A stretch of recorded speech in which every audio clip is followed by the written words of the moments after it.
Berbagai suka dan duka dialami Pantarlih Kabupaten Pinrang, Sulawesi Selatan, saat melakukan pencoklitan di rumah warga. Salah satunya Pantarlih di Kelurahan Kasa, Kecamatan Batu Lapa, bernama Nur Asia. Kak, bagaimana sih suka dukanya jadi Pantarlih itu? Ya, suka duka jadi pantarlih itu salah satunya tuh dikejar hewan peliharaan warga, seperti yang saya alami kemarin itu, dikejar angsa dan dipatok angsa, tapi alhamdulillah tidak terjadi apa-apa.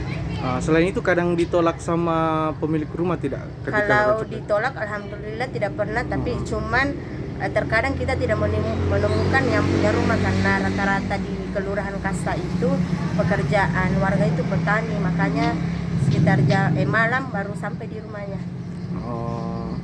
Terus katanya ketika kalau melakukan pekerjaan ada BPJS Ketenagakerjaannya yang dikasih? Iya, alhamdulillah ada BPJS Ketenagakerjaan yang diberikan kepada semua pantarlih yang ada di Indonesia.